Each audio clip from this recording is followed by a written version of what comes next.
Вітаю всіх! Ви дивитесь черговий випуск програми «Громадська прокуратура» і я, її ведучий Віталій Купрій. Сьогодні ми поговоримо про важливу тему. У нас в країні дуже багато кримінальних злочинів. Дуже багато людей просто змушені для того, щоб виживати, порушувати закон.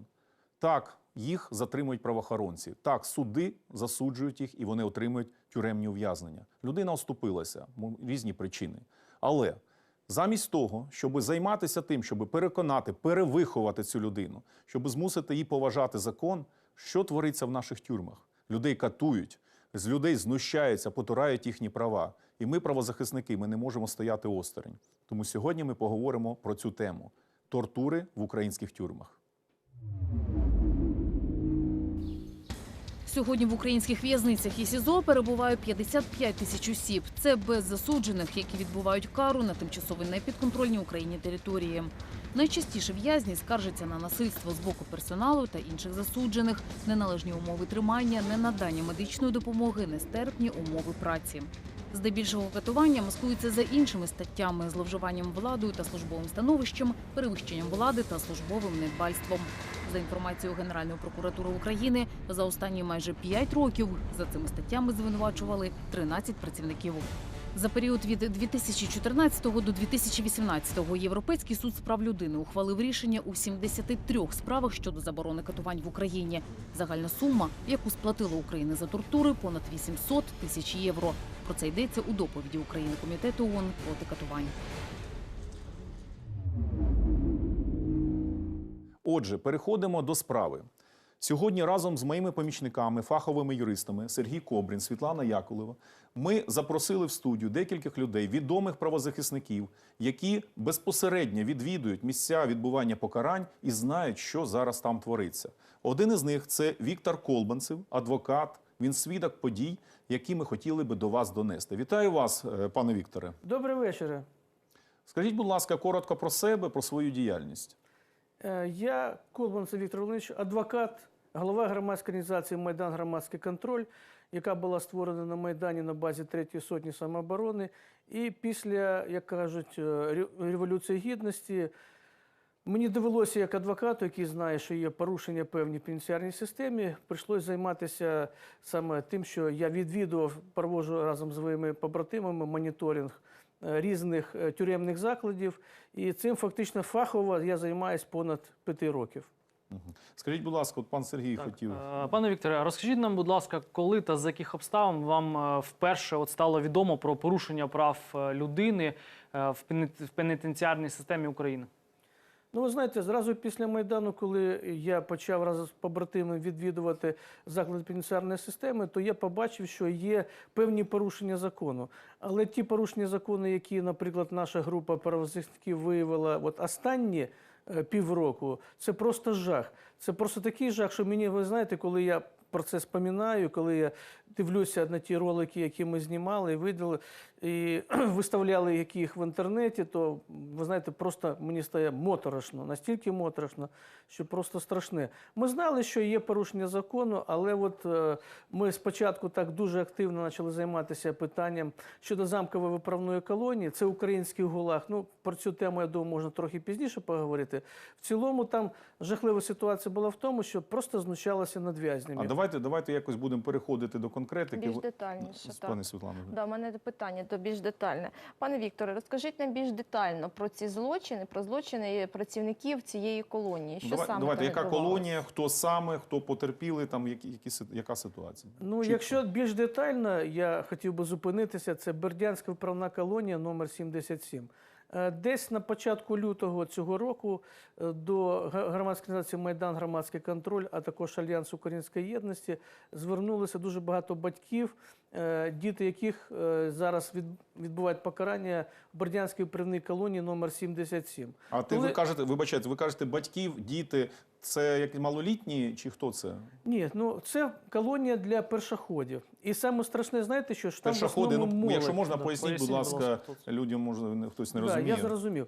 Значить, першоходи – це люди, які перший раз засуджені і перебувають відбувають покарання в будь-якій колонії. От, так оце колонія, Переважно молоді, так? да, ну, в цій колонії, 18-20 років. да, в цій колонії в основному так от те, що ми побачили, це хлопці від 18 до 35 років. Звісно, там є люди, які постарше, але їх просто одиниці. В основному це просто молодь, над якою просто жахливо знущаються. Це не тяжкі злочини, вони засуджені. Ви знаєте, це колонія найнижчого рівня безпеки, найнижчого. Ну, нижчі тільки ще у тих людей, які відбувають покарання за ДТП. Ну, з необережності. Це мінімальний рівень безпеки, розумієте? Але коли ми туди попали і подивилися те, що там відбувається, це просто жах. Тоді все по порядку. Значить, 9 і 10 лютого 2019 року я, як помічник народного депутата, бо по-іншому туди не зайдеш, і зі мною журналісти газети «Права Україна», ми приїхали саме в Бердянську цю колонію з візитом, бо ми знали, що в ті дні повинен бути етап. Коли ми прибули туди, ми пішли на карантин і там виявили людей. Ви знаєте, отак от, якщо показати, от я показую, так люди, ми зайшли, у них всі голови опущені, очі практично закриті, і люди, значить, бояться підняти голову. Давайте ще раз уточнимо. Етап. Багато людей не розуміють. Етап – це прийшли нові засуджені. Так, це привозять нових засуджених в карантин. Так. І вони там знаходяться. Ви зайшли, вони всі голову вниз, і на вас навіть їм не дозволяли. Навіть не дивилися. Ну, ми, як досвідчені, як кажуть, правозахисники, ми зразу виявили 4 особи, які були зразу в наявно, було на обличчя, всюди видно, значить, синяки. І ми вирішили так, що нам треба цих людей оглянути. Коли ми їх почали оглядати, оглянули ми цих людей, виявили у них тілесні ушкодження і почали складати акти, склали багато актів по тим фактам, ті, які є. Коли керівництво колонії побачило, що ми так можемо всіх, а їх там було 15 чоловік, у всіх 15 осіб виявити тілесне ушкодження, вони просто-напросто прийшли і заборонили їм, щоб вони там роздягалися і показували нам ті тілесні ушкодження, які є. Вам вдавалося фото зробити, фіксацію? Так, ми повністю зробили відео і фотофіксацію. Ці матеріали ми вже передали правоохоронні органи. А давайте продемонструємо. Ви можете нам надати зараз? Так. Студія, я прошу зараз продемонструвати ті моменти, про які каже зараз пан Віктор. Пане Вікторе, будь ласка, ще більш детально. Ви такі теми піднімаєте гострі, що, тобто, діти, ну, можливо, там тільки стали совершеннолітніми, вони вчинили злочин, засуджені, приїжджають, їх просто б'ють і обличчям вниз. Правильно, я так розумію? Так, ну, якщо так би, то треба було б сказати, як взагалі там детально все це проходить. Коли людину привозять на етап, то її просто викидують з воронка, там підхвачують цю людину, значить, декілька правоохоронців, і яку, значить, дають їй зразу віник. Значить, цей процес вони знімають на відеокамеру для того, щоб зафіксувати той факт, чи людина взяла віник, чи не взяла. А що це, навіщо віник давати? А ви знаєте, це вони роблять тюремну субкультуру.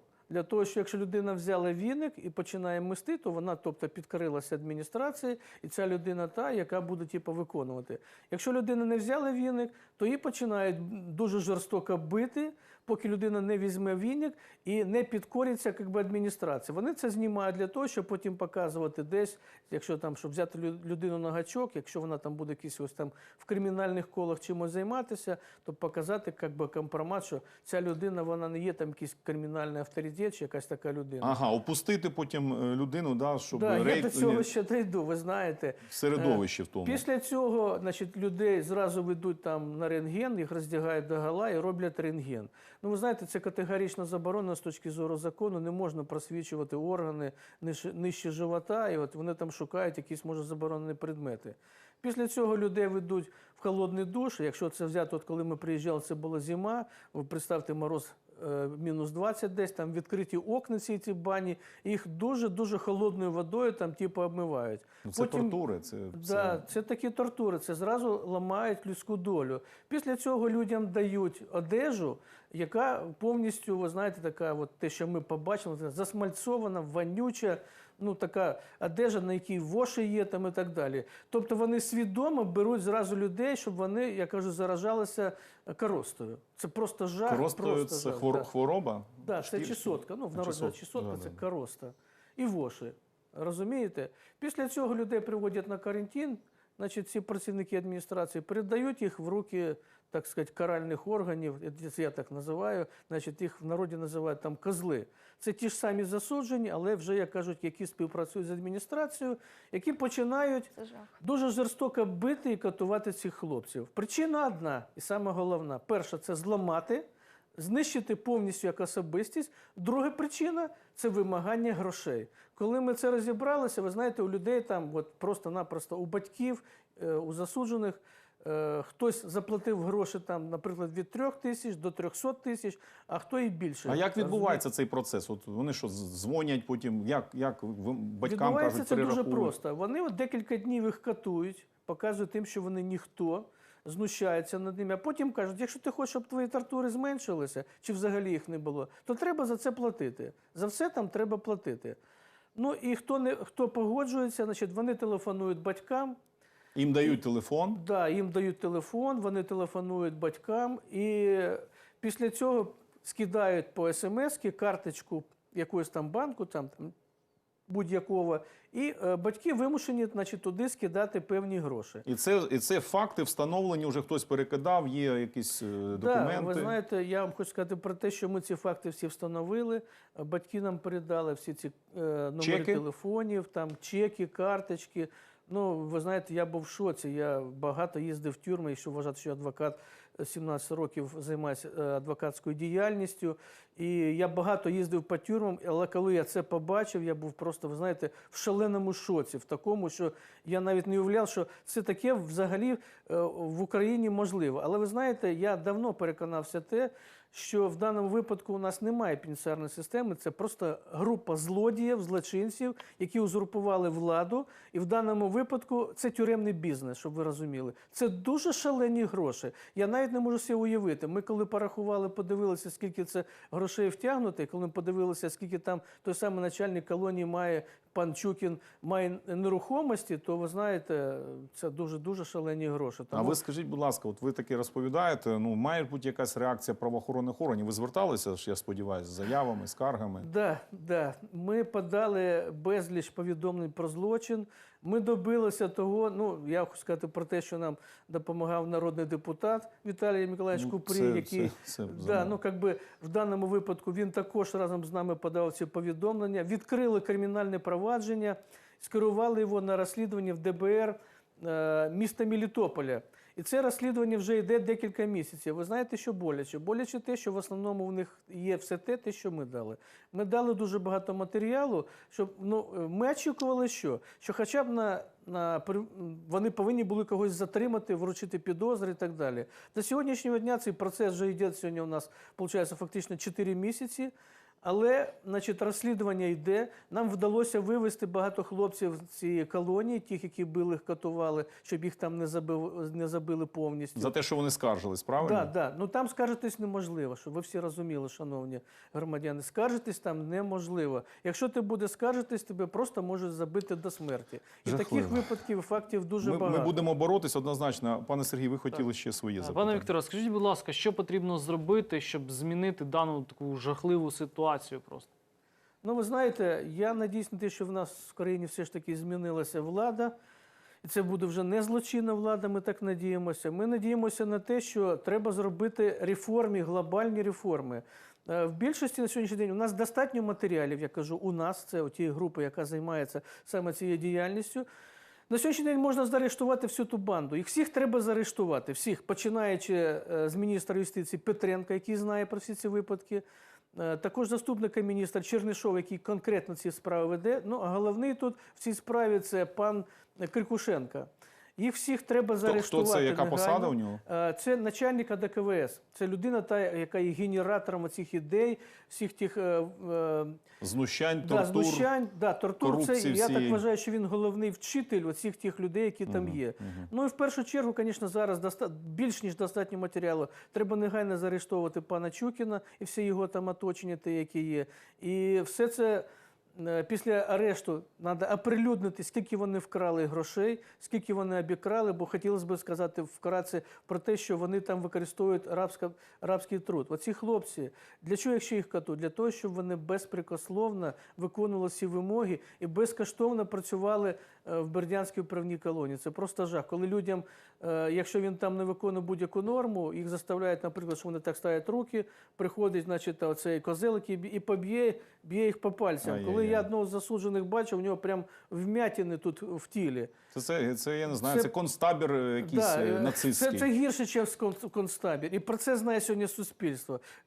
Телеканал «Україна» показував передачу, 2 серії цілих про ці тортури і так далі. Ми надіялися, що хтось буде хоча б відсторонений. На сьогоднішній день пан Чукін працює. І, ви знаєте, продовжує свої злочини. Зараз помічників народних депутатів, журналістів не пускають в дану установу, тому що вони знають те, що там вони можуть знайти ще нові злочини, які є. Пане Вікторе, ми вам дуже вдячні. Ми з вами працюємо над цією тематикою, щоб винні були покарані і щоб дійсно в цих колоніях це займалися вихованням, скажімо, наших людей, які оступилися, але зараз це просто жах, що відбувається. Ми хотіли би ще поговорити з іншою людиною, ще одним свідком подій, який також захищає права людей, які ми всі люди, розумієте, громадянин, який потрапив у в'язницю, теж має свої права. І я запрошую тут сюди Цвілого Олега, громадського діяча, і ми зараз поговоримо про наступні факти, які стали відомі нам, громадській прокуратурі, і ви зараз також про них дізнаєтесь. Добрий вечір, пане Олеже. Я знаю, що ви є керівником громадської організації Альянс Української єдності. Розкажіть, будь ласка, трохи про себе і про свою діяльність. Вітаю. Наша організація об'єднує в себе фактично юристів, журналістів, правозахисники, ну і небайдужі люди, які громадські свідомі, втомилися від цього безладу, який в країні у нас, ми стикаємося постійно у всіх напрямках. Але щодо спеціалізації, у вас те, що по ув'язнених, так? Так, спеціалізація, пріоритет нашої діяльності – це пенітенціарна система. А скільки років ви займаєтесь уже цим питанням? Ну, саме в цій формі скоро буде 3 роки. Це контроль цих закладів, так, ви відвідуєте, так, я розумію? Так. Ми моніторимо заклади, ми, значить, приймаємо участь в розробці законопроєктів, в поданні правок. Ну і також протестуємо проти негарних речей, які намагаються зараз в законодавство наше ввести. Пане Сергію, скажіть. Пане Олеже, а розкажіть нам, будь ласка, от за цих 3 роки, які колонії ви відвідували більш детальніше? Ну, колонії багато відвідував. Саме просто про кричуще скажу, яких стану, значить, прав людини. Це Замкова виправна колонія 58. Де вона знаходиться? Це Хмельницька область, Ізяслав. Ну, там це колонія максимального рівня безпеки, і там, значить, сидять в'язні, відбувають покарання за тяжкі злочини. Але ж порушувати їхні права також не можна.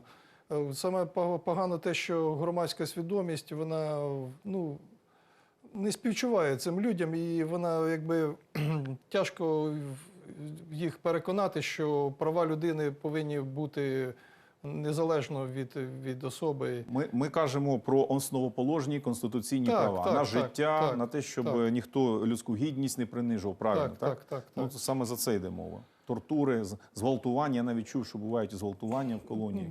Зґвалтувань – це саме кричущий такий вплив покарання на засуджених, які існує в цій колонії, в колоніях, взагалі, в місцях позбавлення волі. Це у цих особливо строгий режим, так? Та взагалі, дивіться, строгий режим.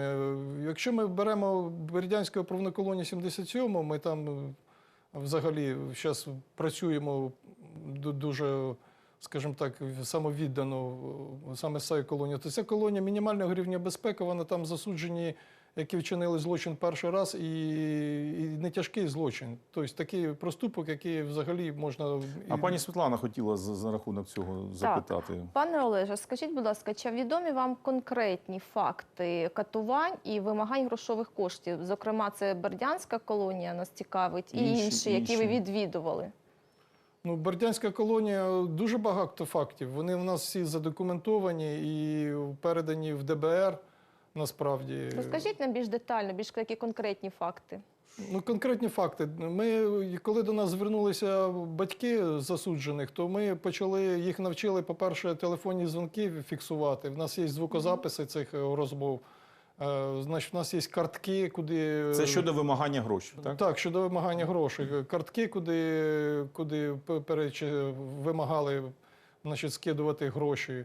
От, ну. А от скажіть, будь ласка, коли я чув про такий факт, що там була людина, яку ховали, оскільки він побитий був дуже сильно, і синці були, все, його навіть перевозили, мені здається, в іншу там установу покарання. Я Так, правильно? це Денис Кмет, це от той син, мати засудженої, до якого звернулася нас сама перша. А давайте покажемо студії фотокартки, що з ним робили. І це, я так розумію, через декілька днів уже після того, як це було здійснено. Там уже воно синці сходять, але там навіть щось із нігтями, да? Під нігти щось заганяли. Під нігті, голки заганяли. Голки заганяли під нігті. Били куди? По п'ятам? Чи як вони це роблять? Дивіться, там катування декілька видів. П'яте – це биття по п'ятам, це одне з виду катувань. Взагалі там є тортура, яка називається заплив. Це коли тебе кидають на землю, вилазить на тебе, на спину тобі хтось і починає викручувати руки, виламувати. Є тортура, яка називається черепаха. Це людину примушують наклонятися трохи і б'ють по потилиці, що людина свідомість, значить, тіряє. Є тортура, яка називається, не називається, а це гамівна сорочка, це смирительна рубашка. Це вони використовують не за призначенням. Це все тортури, які не залишають синців, ви розумієте? Це які потім причиняють сильну фізичну біль і не лишають слідів катування. Ви таке кажете, знаєте, це вам казали самі, хто постраждали від цього всього? Чи у вас вже досвід такий є? Дивіться, заплив і сорочку застосовували саме мені. Я мав досвід, скажімо так, перебування в місцях несвободи, знаю, як працює вся система. І чому ці в'язні мовчать, і як тяжко добитись справедливості. Зрозуміло, у вас факти серйозні. Ну, так. Скажіть, будь ласка, чи, на вашу думку, дуже важко отримати інформацію від ув'язнених, чи тому що бояться вони? Як це ви поясните? Сама в нас система звернень зі скаргами, вона неефективна. Вона вже працює декілька років. Це ще цю модель вони перейняли, в нас залишилася з Радянського Союзу, і ми, незважаючи на те, що ми, скільки вже живемо в незалежності, сама модель звернень, вона лишилася старою. Це, наприклад, засуджений скаржиться на якісь там неправомірні дії по відношенню до нього, пише скаргу там в Київ, там в Генеральну прокуратуру, в Офіс Уповноваженого. По-перше, ця скарга, вона не виходить. Це все залежить від керівництва. Ви розумієте? Вона проходить цензуру. Ви віддаєте її в руки тому скаржнику, на кого ви скаржитесь. Це жахлива ситуація. Це жахливо. По-перше, він розуміє текст, на що скаржиться, по-перше. І вони просто не відходять, вони не беруть ці заяви. Також, якщо, наприклад, вже і вийшла, а вони випускають скаргу, вони розуміють, читають, на що скаржаться, вони її випустять, то тільки в тому випадку, коли в них, скажуть, знають, що їм за це нічого не буде. Але фактично воно кругом побудована оця кити, оці прокуратура, яка має доглядати за правами людини. Фактично на місцях місцеві прокурори, вони всі в одному сплетенні, в одній спайці, і від них, якщо навіть ця скарга дійде до Києва, її переадресують на місце. Я хочу, пане Олеже, я хочу і вам, ви, мабуть, знаєте ситуацію, яка стосується використання там телефонів в місцях утримання, значить, відбування покарань. Я просто скажу, що у мене є Фейсбук-сторінка, і я дуже часто, іноді вночі навіть, якщо я чую дзвінок або там якийсь, отримую інформацію. І ця інформація йде або з СІЗО, або з колонії з якоїсь про факти порушення прав людини. Я дійсно беру цю інформацію, навіть не виконуючи норми закону, ну не отримуючи особистий підпис людини, так, що передбачено законом України про звернення громадян. Я вважаю, що це потребує реального реагування. Я даю вказівки своїм помічникам. Ми готуємо мої депутатські звернення до Генерального прокурора, до всіх. І дай Бог, уже в декількох випадках люди отримували належну правову допомогу, боялися їх після того там чіпати, що з ними робити. А по деяким, яких утримували незаконно, і ми робили розголос, у мене багато на Фейсбуці, і прямі трансляції навіть я веду. Якщо людина, ну не просто пряма, він запише свою якесь відеозвернення, потім мені його передасть через, я не знаю, там ці 3G-зв'язок, 4G, от, і я його демонструю. От в цих ситуаціях доводилося, коли прокуратура міняла свою позицію, зупиняла фальшування справ, і дійсно були виправдовувані вироки, і люди опинялися на свободі, хоча з них просто вимагали гроші. Ми це все розуміємо. Пані Світлана, ви хотіли ще питання? Дякую.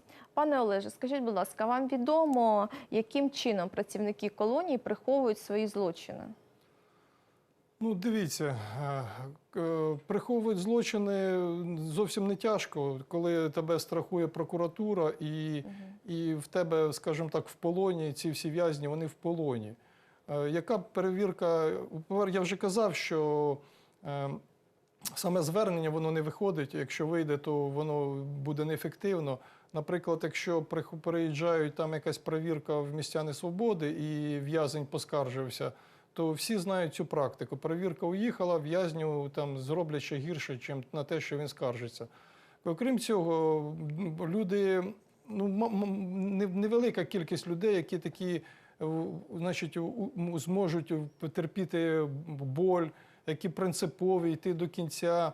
Таких людей дуже мало. І в'язні, вони, знаходячись в закритій системі, вони там як в полоні, вони залякані, і їх використовують саме проти самих же в'язнів або проти, скажімо так, працівників установи, які не миряться там з безчинством, ну, з правилами, встановленими цими правилами, якими вони фальшують покази, докази, все це з пояснень, тобто їх використовують як свідків. Пане Олеже, ми вам дуже вдячні за інформацію. Ми з вами ще попрацюємо поза межами програми. Ви факти видасте, які ви знаєте, в письмовому вигляді. Ми продовжимо боротьбу за права людини, навіть тої, яка засуджена, тому що є Конституція. Конституція гарантує будь-кому право невід'ємне на життя, на людське гідне поводження. І людині навіть треба дати шанс виправитися, а не те, що заганяти її потім в глухий кут, робити людей каліками, інвалідами. Вони ж психологічно люди травмовані після цього всього. Я думаю, що звернення однозначно, але будемо також вимагати у нової влади, щоб будуть вибори, прийде новий Кабмін, будемо вимагати зміни міністра юстиції, людей, які очолюють ці напрямки. Будемо пропонувати свої ініціативи для того, щоб змінити ситуацію. Хочу нагадати, що Грузія і досвід Грузії дуже-дуже цікавий. Там багато вже таких пробацій введено, і людей, які за невеликі злочини, їх не тримають в таких суворих умовах, і вони можуть там і більш вільно спілкуватися, але дійсно відчувають, що це покарання. Нам треба вивчити досвід іноземний, де є людське гуманне поводження, і працювати над тим, щоб Україна також йшла цим європейським шляхом. З вами був Віталій Купрій, програма «Громадська прокуратура». До побачення.